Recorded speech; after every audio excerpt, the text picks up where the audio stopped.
I want to talk to you about feral kids because did you see the state of some of the goings-on in this country? Yesterday, a bonfire night, for example, over in Scotland, you had police officers coming under attack from what I would basically describe as a bunch of yobs, quite frankly. It happened in Manchester as well. You had gangs of young people chucking rockets at houses.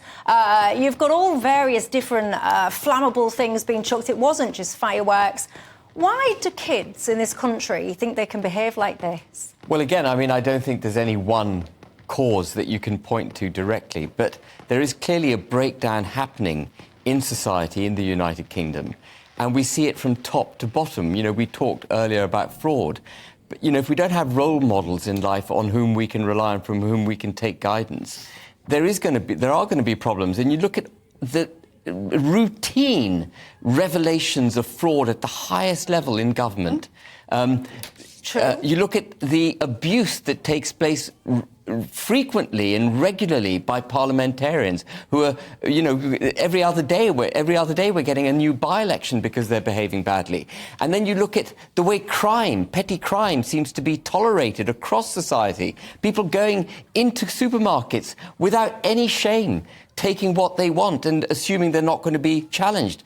Police officers taking down photographs of babies that were killed in Israel. There's a complete kind of breakdown of the distinguishing between, you know, of what is right and what is wrong, and what makes a good person, and why it's important to aspire to being good, and why you should work, be honest, abide by the law. All these things are being thrown up in the air by a society that is fundamentally failing.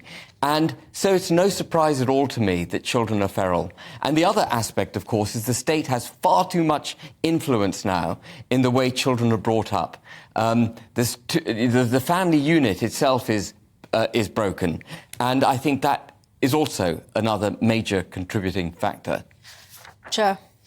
I think I agree with Ben that the sort of the low-level crime that we know and we've discussed on this programme very often, the shoplifting, the bike thefts, the cars being keyed, those sort of things that the police have consistently and over decades refused to investigate. So kids see people getting away with it. You take it up a level, they see somebody getting away with something a bit more than that. Maybe they're actually stealing a car, maybe they're drink driving, or they're not getting sent to prison for something, or they're driving without insurance, they're getting away with it. And it is, I think, you know, it starts at home, for sure, but we also need to see it in schools. You've got families, parents that don't support teachers, that don't support schools, that want to have strict rules on things like uniforms and, you know, bringing the right equipment to school, whether that's PE kit or biros or whatever it is. And you've got, as Ben rightly says, you've got the most appalling behaviour at the top of society, and I use that word in inverted commas, where you've got the deputy chairman of the Conservative Party telling people to F off in an interview with a national newspaper. You've got the vile language and the misogyny that we saw and heard, you know, to wit in the COVID inquiry last week. We've seen Boris Johnson get away with everything that he's done, lying to the public, lying to the Queen, lying to Parliament. So people get away with it. There are no role models. Well, I mean, I'd love to go up to some of those kids in the street and go, right, excuse me, are you doing this because Lee Anderson said a swear word or Dominic Curran says it? I don't think it is that. And I found it quite interesting, actually. I saw a girl, I won't name her, but she was responding to some of the goings-on in Edinburgh. She was on the estate where it was kicking off, some of it was kicking off.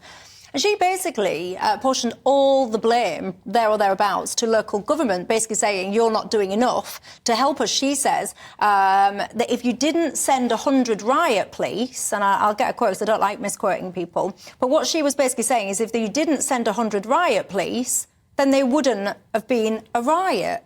And I think, sorry?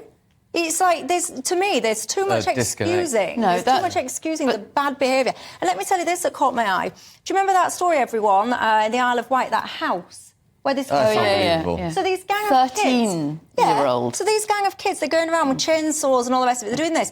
Listen to this, everyone. The dad of one of the children... I can't even get over this. I know what you're going to say. I can't even get over it, honestly. I need to go lie down when I read stuff like this, calm myself down a little bit. The dad, right, this kid... The kid is now aged 14. So he's been in trouble. He's got a 12-month referral order. He's been made to pay £1,500 compensation to the house owners, right? His dad comes out and says...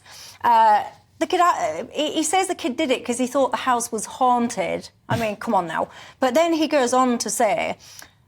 The child still hasn't apologised, but I know in his own way he is sorry. Well, he's never said it to me, and I know he won't do anything like that again. And he's not been in any trouble since last year. He has behaved. But you see, I blame the that parents, dad. but that's appalling. I mean, that is indulgent, and I think there are a lot of parents, and you can see it at a very low level on public transport and in restaurants and pubs and, all around, where they are so indulgent of their children that they never even say the basics of, shh, not everybody wants to hear you, or stop kicking that lady's seat, or don't make a mess. So those little tiny things that you start doing with your children when they're little, if they don't happen, you go on. And of course, you have to take into account, and this is not an excuse, but a lot of the kids didn't go to school for 2 or 3 years. 2 years. Because of COVID. Because of lockdowns. COVID, absolutely. Yeah. And there is no doubt that has had a huge impact on children of all ages. And the ability, you talk to any teacher or any head teacher and they will tell you the impact has been really difficult to try and get them back into routine, rules, behaviour and all of that sort of stuff. But a lot of it is down to the parents. Well, what I found interesting as well, in Scotland, their age of criminal responsibility is 12. Everywhere else in the UK, it's 10. They've been talking about putting it out to consultations and stuff to raise that age in Scotland to 18. They have a scenario in Scotland as well where if you're under the age of 25, prison is intended as a very last resort. And people will talk about focusing on needs rather than deeds when it comes to young people doing wrong. What do you make to all of that?